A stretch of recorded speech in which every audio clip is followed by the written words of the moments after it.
Kamusta guys? Sa today's video, meron ulit tayong mga keyboards. Ngayon naman ay dalawang brand ng SUS ang bubuksan natin.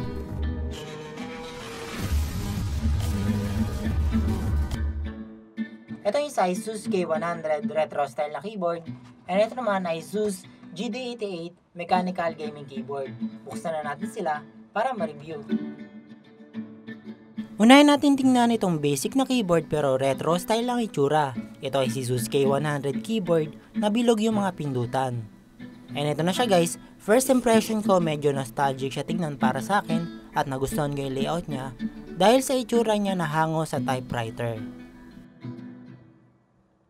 May pagka-abstract yung base ng ating keyboard, merong black, pink, light blue or white sa variant nito. Membrane keyboard, round keys, full size ang format niya. USB naman ang connection nito and sa likod niya ay merong height adjuster. And hindi ko napapatagalin guys sa typing experience, medyo maninibago ka lang since nasanay tayo sa modern square keys na keyboard, pero smooth naman siya sa katagalan, kaya okay na rin to pang home and office na usage. And dito naman tayo sa ASUS GD88 mechanical gaming keyboard. Sa box niya nakalagay yung YH mechanical keys.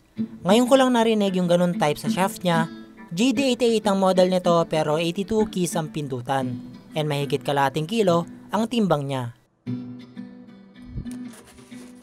Ito na guys yung ating keyboard.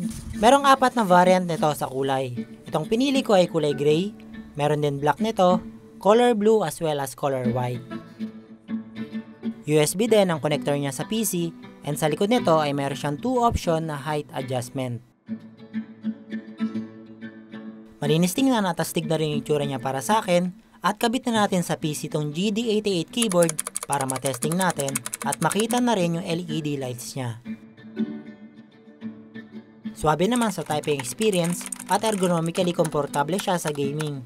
Pero kung ikukumpara ko sa handling, halimbawa 1 key letter to another key letter, mas mabilis yung response ng Otemo na switches dahil siguro mas malambot pindutin kesa dito sa YH na switches.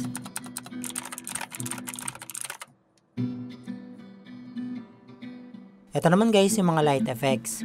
Mostly rainbow lang yung LED niya. Hindi ka pwede mag-assign na isang ilaw sa letra na gusto mo, pero pwede mo mapalitan yung modes niya using FN button or yung knob sa upper right. Press and hold lang para switch from volume knob.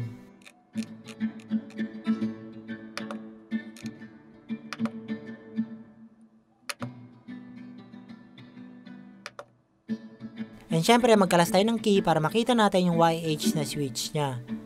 And ito na siya guys, blue switch kaya matunog siya and try natin halimbawa magpapalit tayo ng red switches.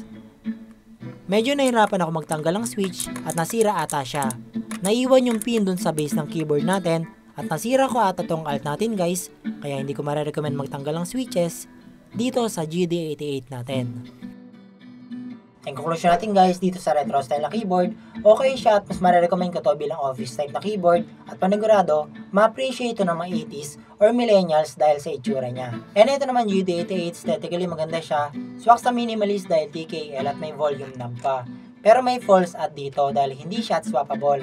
Akala ko yung YH na switches ay similar lang sa Gateron o ito yung switches pero hindi pala. Kaya kung nagbabalak kayo bumili ito, or kung nakabili na kayo nito ay wag na nyo na subukan tanggalin mga switches dahil baka masira lang katulad ng isang tinanggal ko. And salamat guys sa panonood. Huwag kalimutan mag-subscribe, like, and follow para mapanood nyo agad susunod na unboxing ng mga gaming keyboards.